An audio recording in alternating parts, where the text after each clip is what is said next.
Hello friends, ఎలా ఉన్నారు? మన సమస్యకి మన దగ్గరే జవాబు దొరకకపోతే ఇంకా ఎవరి దగ్గర దొరకదు. ఒకవేళ దొరికినా అది నీకు తృప్తి కలిగించదు. మన అని ఆరాటపడి మనసులో ఉన్నదంతా ఒలికించేస్తే ఏదైనా చిన్న తేడా వస్తే చాలు నీ గురించి ఫ్రీగా పబ్లిసిటీ చేస్తారు. నీ మనసు తెలుసుకున్న వారిని పొరబడితే అవతలి వాళ్ళు నీ వ్యక్తిత్వాన్ని అస్తిత్వం లేకుండా చేస్తారు. అందరి దగ్గర నీ జీవితాన్ని ఒక తెరచిన పుస్తకం చేసుకోవద్దు. అర్థమైంది కదా?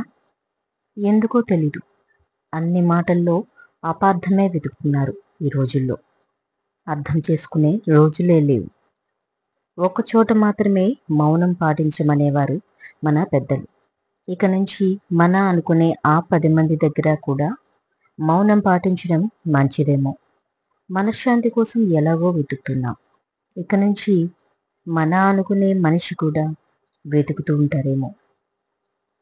మూగవారిగా పుట్టడం ఒక శాపం అనుకుంటారు, కానీ ఇప్పుడు అదే వరం అనిపిస్తుంది. చాలామంది ఇలాగే ఫీల్ అవుతూ ఉంటారు.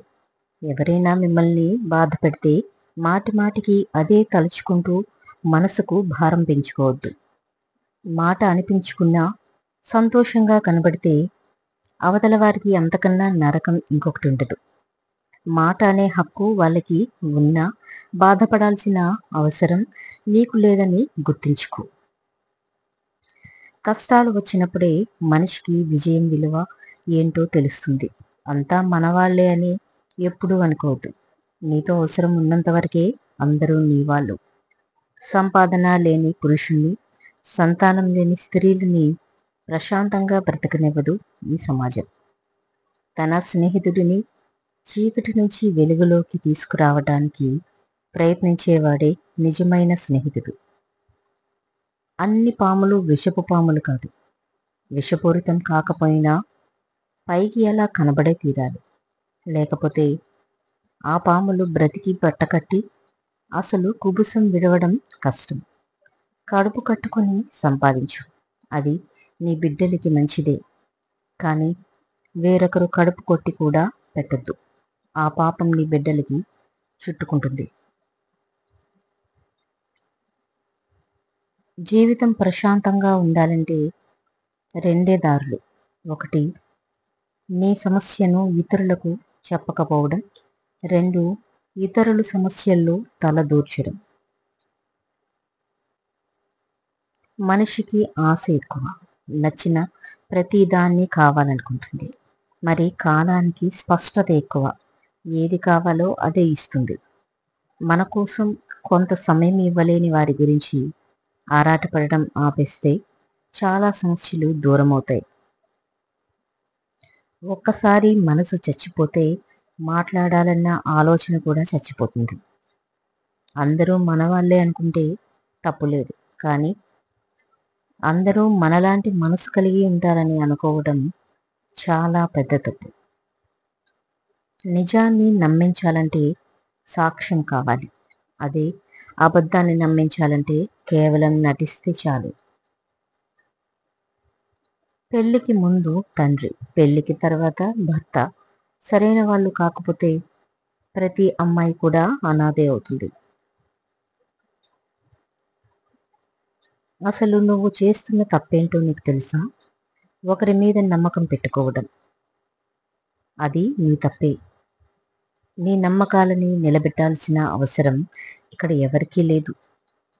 ఎవరైనా స్వలాభం కోసమే చూస్తారు, ఆలోచిస్తారు. వాడు మోసం చేశాడని, వీడు మోసం చేశాడని మరెందుకంతలా నలిగిపోతున్నావు? నిన్ను నువ్వు నమ్ముకో.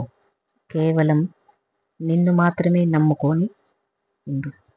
ముందు నుంచి అలా పోరాడడం నేర్చుకున్నావంటే రేపు గెలిచినా ఓడినా ఏదేమైనా కారణం నువ్వే అవుతావు. అప్పుడు ఎవరిని దూషించాల్సిన అవసరం ఉండదు. అవునా? మనిషికి జీవితమంతా డబ్బుతో, డబ్బు చేత, డబ్బు కొరకు నడుస్తుంది. కానీ ఇవన్నీ కూడా తన జీవితంలో ఈ సత్యాన్ని సరిగా అర్థం చేసుకున్నవాడే జ్ఞాని. చేసుకోలేనివాడు అజ్ఞాని. సూర్యుడు తూర్పున ఉదయిస్తాడు అన్నది నిజం. డబ్బు లేకపోతే మనిషి బ్రతకలేడు అన్నది కూడా అంతే నిజం. డబ్బు అమ్మాయి లాంటిది. ప్రాణానికి ప్రాణంగా ప్రేమించే వాడి దగ్గరే ఉంటుంది. అడ్డదారులు దగ్గరవ్వాలని చూస్తే మాత్రం అసహ్యించుకుంటుంది. ఎవరైనా నాకు డబ్బు మీద ఆసక్తి లేదు అని అన్నారంటే వాడికి డబ్బు సంపాదించడం చేత కాదని ఒప్పుకుంటున్నాడని అర్థం. ఒక మగాడు మంచివాడు అని అవతలి తల్లి కాదు, అక్క కాదు, చెల్లి కాదు, కూతురు అంతకన్నా కాదు, ఆఖరికి స్నేహితురాలు కూడా కాదు, భార్య చెప్పాలి. ఎందుకంటే అతని నిజ స్వరూపం ఏంటో తనకంటే బాగా ఇంకెవరికీ తెలియదు కాబట్టి. అర్థమైంది కదా?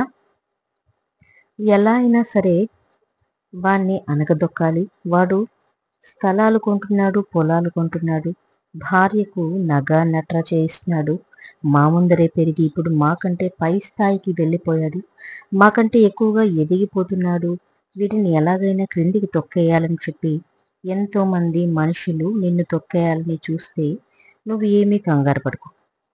వాళ్ళని దేవుడు తొక్కేస్తాడు. అడవిలో తిరిగే పులిని నమ్మచ్చు, నీటిలో ఇదే మొసల్ని నమ్మచ్చు, కానీ అస్తమానం నటిస్తూ నమ్మించాలని చూసే వాళ్ళని నీడను కూడా నువ్వు నమ్మకూడదు. కట్టుకున్న భర్త తాగుబోతైనా, మొగుడు ఇంకెవరితో కాపురం పెట్టినా, భర్త ప్రతిరోజు కొడుతూ ఉన్నా కానీ వాడి చేత తాళి కట్టించుకున్న భార్య అన్నీ ఓర్చుకుని బాధను దిగమింగుకొని ఉండేది. కేవలం తన కడుపున పుట్టిన బిడ్డల కోసం మాత్రమే. అంతేగాని మగవాడి మీద ప్రేమతో కాదు. ఈ కాలంలో కలిసి ఉండే వాళ్ళందరూ, కాపురం చేసే వాళ్ళందరూ ప్రేమతో ఉండి చేయట్లేదు. ఆర్థిక అవసరాల కోసం, తనని నమ్ముకున్న వాళ్ళ కోసం కాపురం చేస్తున్నారు. కొంతమంది మాత్రమే అని చెప్తున్నా. అందరి కోసం నేను చెప్పడం లేదు. నీకంటూ ఒక గుర్తింపు రావాలి అనుకోవడం అసలు తప్పు కాదు. కానీ ఆ గుర్తింపు కోసం వేరే వాళ్ళని గురి పెట్టడమే తప్పు. మన పనుల వల్ల మనం ప్రపంచానికి తెలియాలి. అది మంచైనా చెడైనా పేరు వస్తుంది కాబట్టి ఏది నిన్ను ఉన్నత స్థానంలో ఉంటుందో ఆ గుర్తింపు తెచ్చుకోవడం చాలా కష్టం. ఖచ్చితంగా చెప్పాలంటే అది ఒక జీవితాన్ని పణంగా పెట్టడంతో సమానం. ఈలోపు ఏ ఒక్క పొరపాటు చేసినా దాన్ని చెరపడం దాదాపు అసాధ్యం. 100 రూపాయలు పెట్టుబడి పెడితేనే ఎంతో జాగ్రత్తగా ఉంటాం. మరి నువ్వు నీ జీవితాన్ని తాకట్టు పెట్టి నీ ఉన్నతాన్ని నిర్మించుకుంటున్నావు. జాగ్రత్త, ఎక్కడా తప్పటడుగులు వేయొద్దు. నీ చుట్టూ ఉన్నదే మాయా ప్రపంచం. దాని మాయలో అస్సలు పడద్దు. ఎరచూపి అమాంతం నిన్ను మింగేస్తారు. పైపై మెరుపులు చూసి అసలు మోసపోకు. బాహ్య ఆడంబరాలని కేవలం ఆకర్షణలే అని గుర్తుంచుకో. ఒక ఆడదాని చేతిలో మోసపోయిన మగాడు తన జీవితంపై నమ్మకాన్ని కోల్పోతాడు. కానీ ఒక మగాడి చేతిలో మోసపోయిన ఆడది తన జీవితాన్ని కోల్పోతుంది.